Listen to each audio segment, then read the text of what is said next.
Take a ride, ride of your life. Take a ride. If you're feeling out of balance and you're put to the test, take the ride of your life to reach your personal best. Hello, everybody, and welcome to Kick Conflict to the Curb, the place that growth-minded professionals come to learn the latest news about how to communicate like a successful person and how to resolve conflict easily.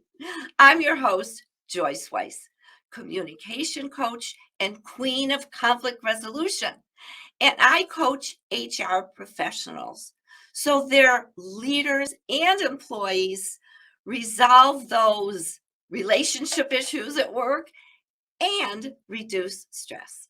How do I do this, you may ask? Well, they transform from not knowing how to start that tough conversation all the way to feeling confident using their voice without losing their cool. And I want to invite anybody here who wants to go into their own conflict resolution and to see how they can become even better resolving issues and going over some of the triggers that set them off. Because I'm now using a new assessment called the Conflict Dynamic Profile. And at the end of the program, you'll get all my information, and all you have to do is contact me. Well, back to the show. I invite thought-provoking leaders so they can share either a conflict that they resolved or ideas on how to keep employees happy. And I am thrilled that we have a super guest today who's going to talk to us about protecting ourselves from narcissists. I'd like you to meet our guest. Although it took many years as a dental assistant, receptionist, and office manager, Terri D. Miller is self-made. She went to Marygrove College in Detroit to get certified in operating room technology with oral surgeons. She worked her way up with business courses and experience to manage multiple practices in Michigan and Arizona. She's now a dental consultant and collection specialist. She has developed an in-house collection, a unique way of collecting and not having to share any returns with an outside collection agency. She also sets up collection systems and trains staff. Here's a fun fact about Terri. She always loves a good laugh. Welcome to the show, Terri D. Miller. Hi, Joyce. Hi. Hi. Hi. And so you can even laugh, even though we're going to be talking about narcissists? Yes, I can, Joyce. Oh, I've good. lived with it for quite a while, so Oh, I good. can laugh about it. I cannot wait to get into this. So I'm going to start the show off with a quote from a book that you and I love called Will I Ever Be Good Enough? There was a little girl who had a little curl right in the middle of her forehead. And when she was good, she was criticized anyway. So how does that hold true for you? And we're going to talk about how it was having a mom who was a narcissist. How does that quote fit your situation? Well, it fits it because that's exactly how I grew up. I grew up being that little girl with a curl in the middle of my forehead, just looking good and being supposedly good. When I had a mother, though, that reminded me all the time that I was, not worthy of many things. She would bring me home things from a store, clothing or whatever, and tell me that she got it for me, but I didn't deserve it. So I think that's the key phrase, deserving it. I think back in my head, I always felt I didn't deserve to have, good things. I didn't deserve to be with people that were better than me. I was compared quite a bit.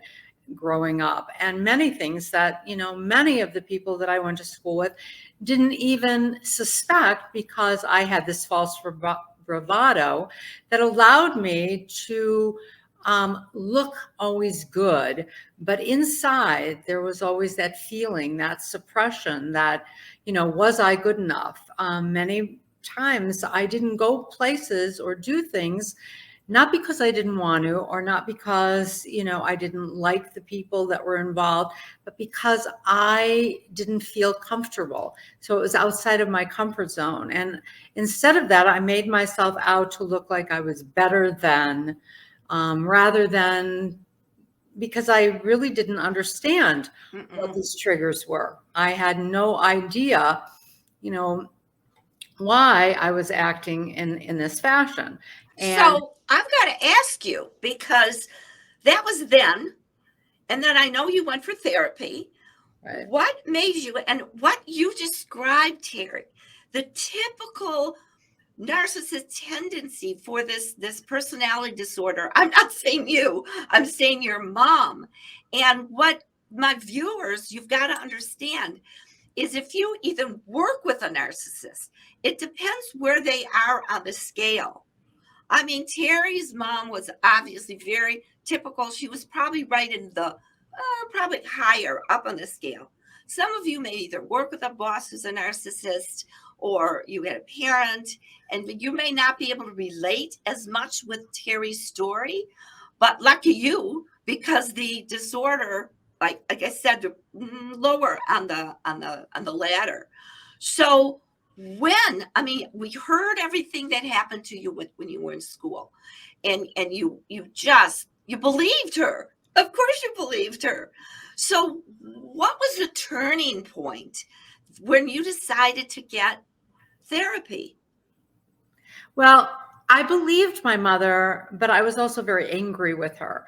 I really argued and rebelled against anything that she said, because there was a certain part of me that said, that just really can't be true. But I went through my life with this, back and forth feeling inside. And it wasn't until just before the pandemic, I had been in a job for 5 years. At that time, I had been in a job, and I kind of liked that job. I really enjoyed it. And there was a shift in management. And when the shift in management took place, I began to get that trigger again. I began to feel, I wasn't worthy of the job. I was too old for the job. I shouldn't be with the kids at the job. There was so many feelings that raced through me. And people thought, well, you've got a great job. It's a mile from your house. Why are you unhappy?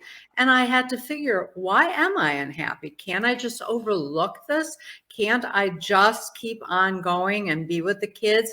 But they started to take away certain privileges. I couldn't be with the kids. So I had to stay in the office, and it just got worse. And so I sought out counsel. I went to a therapist, and I started to talk to her because I was getting to be very unhappy at what I was doing. And I didn't know why. Once again, I didn't know why I was so unhappy. I mean, I am probably a little bit old to be in camp, but nonetheless, I enjoyed it.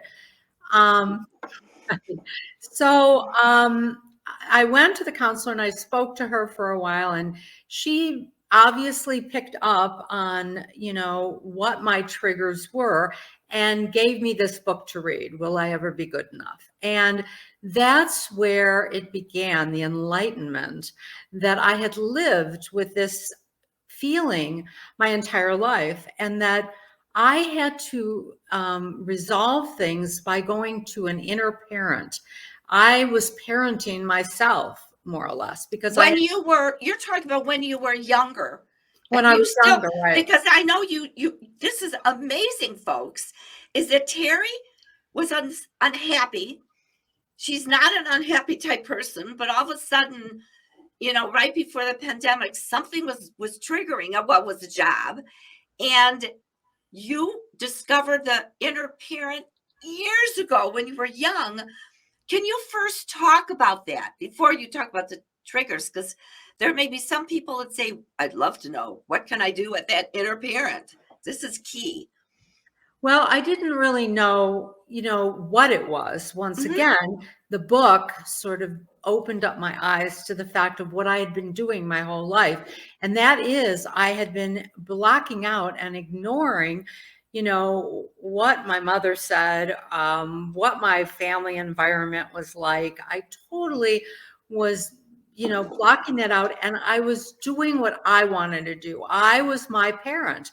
And I was telling myself and giving myself license to rebel. I was giving myself license to, not go along the normal path. My mother sort of saw herself through me. That was Of course. how this narcissism begins. It begins with somebody who may not have been happy themselves. Mhm. And then she had a daughter. She decided that all the things that she didn't get in life, she was going to get through me. So it was, a burden. And I had to pull away from that. I had to say, no, I'm not going to listen. And so that's really where the rebellion began. I didn't listen. And it looked to outsiders as if I was, this demonic child, but I was somebody that was, very happy parenting myself, saying, okay, it's okay to do this. I'm going to make these choices by myself. I'm going to do that. And, through the years, it sort of settled down and I got involved in working, and I did things that I thought were, pretty good. I thought, Mhm. what, I didn't really have all the education, but I was moving forward and I was, on this upward trajectory into office management, and I enjoyed it. And when I moved to Arizona, I was on my own and I felt, oh Mhm. my God, I can live on my own. I don't need the support of others. I mean, you always need the support of others. You Of course. always need, people, but I didn't need that type of support. I didn't need someone always telling me, you're doing a great job, you're doing this, you're doing that right. So I started to feel and get to be the person that I had hoped I would be in my Arizona years, because I was finally on my own. And I didn't do everything right, but I was moving forward and I enjoyed my life until I decided to move back to Michigan, and it was an illness that brought me back, and I was happy to be with my friends and family. I got this one job, and like I said, I was happy in that job for many years until the switch in management. And for people out there that work under those conditions, I can definitely understand how, that comes about. I mean, when management makes you feel you're not doing a good job, or you're not worthy of that job, or you're always thinking, you know what, I'm going to get fired today. I know they're going to let me go today. I know that's what's going to happen. It really impedes your work progress. I mean, it impedes the work you're doing, and it doesn't allow you to be the best that you can be at a job. And once again, that's why I had to go, finally, I had to go and seek out, a Mhm. professional person who really, she helped me get to where I am today, where I understand why I had to have an inner parent. And this is what fascinates me. I mean, when you see my, oh, you can't see my neck because I've got this, but when my veins stick out, I really mean it. They're popping out. It really fascinates me that it's the trigger from your job when you were saying, "Oh my God, I'm too old. I can't do this." Whatever it is what you were saying, that, and then you became unhappy because you are a growth-minded person, Terry D. Miller. You knew that you had to do. You didn't know what. You didn't know what was wrong. Of course, we don't know what's wrong when we don't know that we had narcissists for moms. But this therapist or counselor really helped you, which is amazing that it took you all those years until just a couple years ago to really figure this out. So now, as we move forward, and there are people that are either watching us live or they will later, what advice do you have for the viewers who may have a narcissist as a mom, a father, a spouse, or even a boss. What are some of your gems, Terri? Well, what I have learned is you have to follow that inner parent, and you have to say to yourself, even if you have to say it many, many times, you are good enough. And you are, because you may not do everything the way you're supposed to. You may not do what everyone wants you or expects of you, but you are good, and you are inherently, able to move forward and do a good job if you can block out what people think. It's not easy, and you struggle with it, and I still sometimes you struggle with it, but you have to continue to say, yes, I am worthy of that. I did make it, and I did make it. So I feel that, I am worthy. It took me a long time,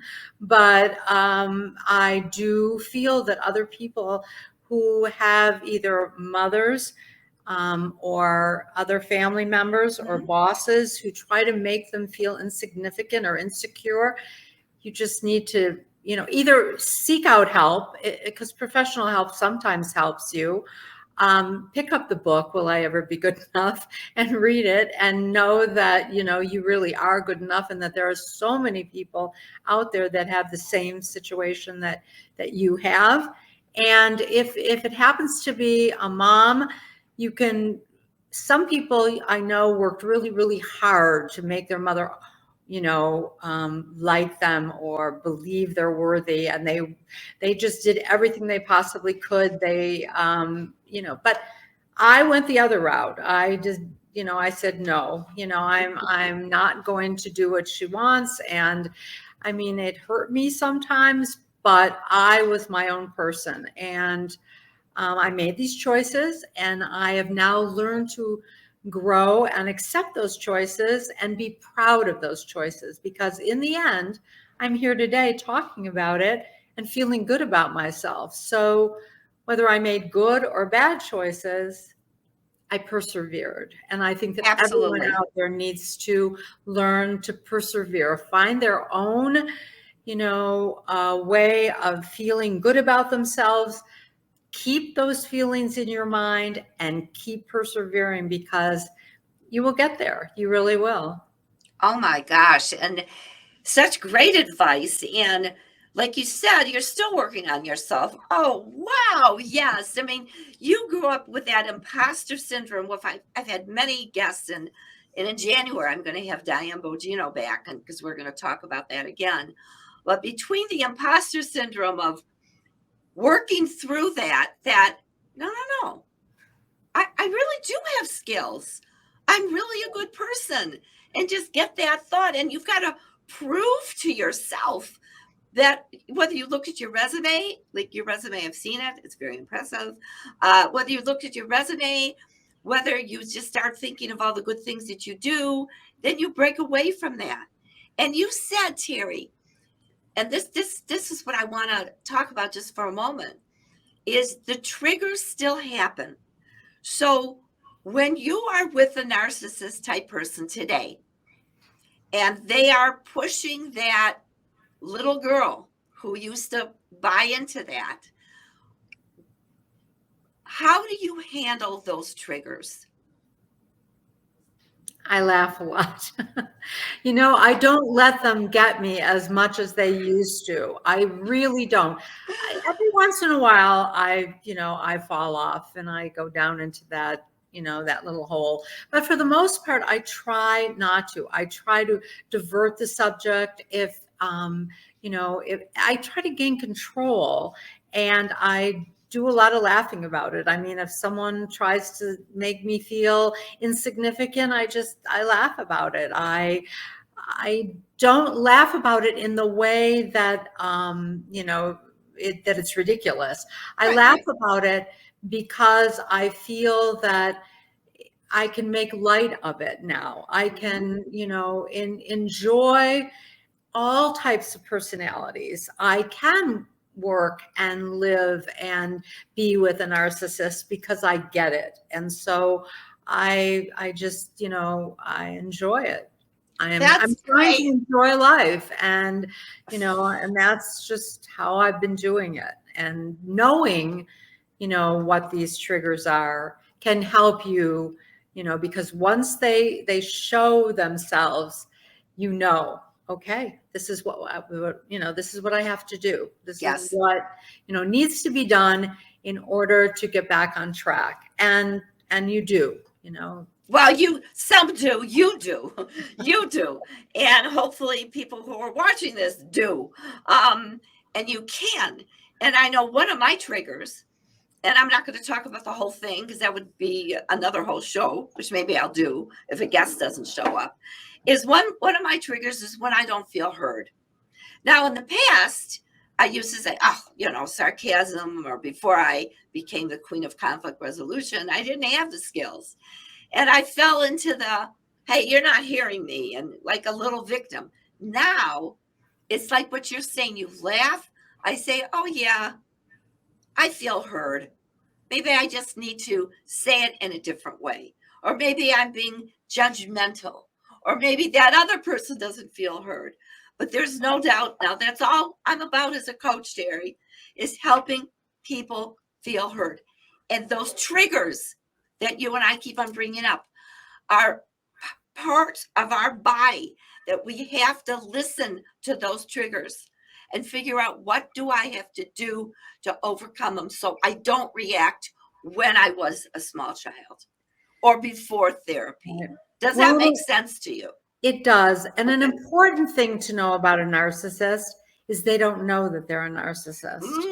They really don't know it. That's the key Yes. to your getting around it. You Yes. know it because you have learned about it. When, they don't know it. They are into themselves. That's what a narcissist is. They're into themselves. If you say something, they're going to say something about themselves. And it's like, I'll just say, okay, you win. You do win. You're more hurt than I am, or you're, more sick than I am, or you just have to realize that they don't get it because they don't know it. They are in it. And so they have no idea. You do. You have the control then. You can shut it down and make it pleasant. Doesn't have to be, contentious.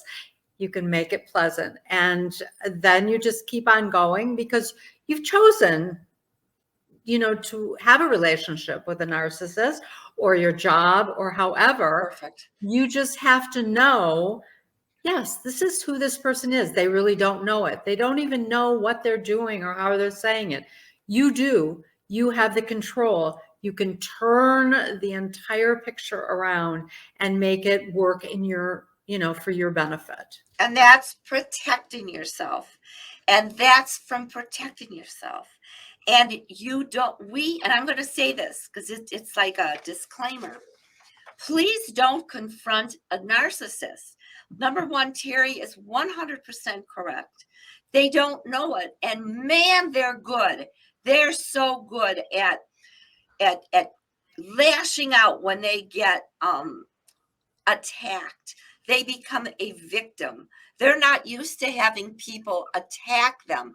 They don't have the skills that other people do. And gee, if we're attacked, Terri, we're going to hopefully will accept it. Well, I don't mean accept it and go through the attack by discovering, okay, why are we having this conversation? I happen to agree with you. I think we need to take a little time off, come back and tomorrow let's continue. You can't do that with a narcissist. They don't get it. And some of you with children, young children may be saying, oh my God, maybe my kid is a narcissist because they're so selfish. They're supposed to be selfish at the beginning. That's when they learn their self-esteem. It's your role as a parent as they get older not to give into everything. Right. That is a whole different thing, but please don't think that your child is a narcissist because selfishness is part of growing up. It's part of building yourself. Now, I have something that I just want to end with, that from the book. Will I Ever Be Good Enough by Carol McBride, PhD. She talks about 4 strategies, and I'm going to get into details. Observe, assess, identify, differentiate. So observe. You say to yourself, I'm aware that I'm feeling furious right now. That's number 1. Number 2, assess. My emotional deprivation and self-sacrifice are getting activated because I feel misunderstood and resent being taken for granted. It's a great step because you have to first admit it to yourself. Number Right. 3, identify. I want to scream and punish him or her. And number 4, I've got so many notes on narcissists, is differentiate, which is, these feelings of powerless little girl who make tremendous sacrifices to feel noticed. I don't need to prove anything now. I have choices. That's what you have said 3 or 4 times. I don't have to prove anything to my mom, to that narcissist boss that made you feel yucky. Not now. You have a choice, Terri, and I know you know it. I'm so happy that you're here talking about this. Now, what would you say? No, what did you appreciate about your mom? Because I know you and I talked about that in the green room. You mentioned a couple things that you, because that's good to talk about to yourself. Well, my mother was an avid reader, and as an avid reader, she had an extensive vocabulary, and she did pass that on to my brother and myself. We played Word Power and Reader's Digest, or we played, games, Scrabble, Perquacky, all of these games that allowed us to use words. She was very good with words, sometimes biting words, but she was very good with words. And that was probably a lot of her frustration too. She should have really been allowed to go to college, but she didn't. So that was her choice. But, and she also she was well-dressed and sophisticated. She liked looking nice. She definitely showed me those mannerisms where, I could expound on those. That's about it. So those are the 2 that I can really think of, because everything else was no. But we don't know. We don't need to take the Band-Aid off and have your wounds hurt again. But that's excellent. And that's what we need to do. And that's so hard to do when we have a narcissist. But it does help us to say, okay, what good do they bring in the life? You may not want to, so don't. But if it's somebody in your life that's living, or even not, to resolve. So, Terri, I can't believe that our interview is over. Would you please do me a favor and come back? I would love to, Joyce. Honestly, right. I would. So before I let you go, this is your email. Tell people briefly what you do, just in case they want to get a hold of you. Well, what I do now is I've been working remote for various dental practices, and I work with their accounts receivables. Some of them are dentists who want to sell their practice and need to have their receivables looked at. I also do a lot of insurance work. I do narratives. I try to get the dentist paid. I try to look back on old collections and see what's resolvable. I do have an in-house collection agency that I actually am that agency, and I work with people, help them, go on payment plans and other things so that they can get their dental bills paid in a timely manner, and the dentist doesn't have to share any of that. It all goes back into, That's excellent. so therefore they can give a discount possibly and say, if you can pay the bill today, you can Mhm. get a 10% discount and so forth. So there are ways, to get their accounts receivables looking healthy again if they had that problem. Past due insurances that don't get collected on because people don't, look into them in a timely manner. These are things that I do for dental offices and Oh, enjoy that's doing. perfect. Oh, such a great service. And she's sharing her email. There it is, amelia.miller2905@gmail.com. Well, Terri, we talked about that little girl with the curl who never got approval. Man, you've broke through the narcissist, Fran, and it's been a pleasure, and I look forward to having you. Would you please come back? I will. Thank you, Thank Joy. you. Thank you. Thank you. Okay. So I hope you enjoyed yourself as much as I did. I mean, this interview just went boom like that. So I am going to put all my information down there that if you want to reach me and you want to connect to find out either about group coaching or individual coaching and all my programs, they will fit anybody's budget and time schedule. Most important about that time schedule. All you have to do is send me an email, joyce@joyceweiss.com. Call me, 248-681-5831. For sure, connect with me on LinkedIn. LinkedIn.com/njoyceweiss. And subscribe to my YouTube channel.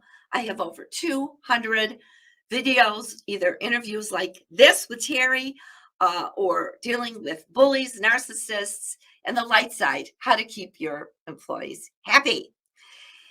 And one last thing, if you would like to explore, if you would want to be a guest on my show and you have a story of how you resolved a conflict or know how to retain your employees and making them stay there for a long time, contact me. I'd love to go over this with you.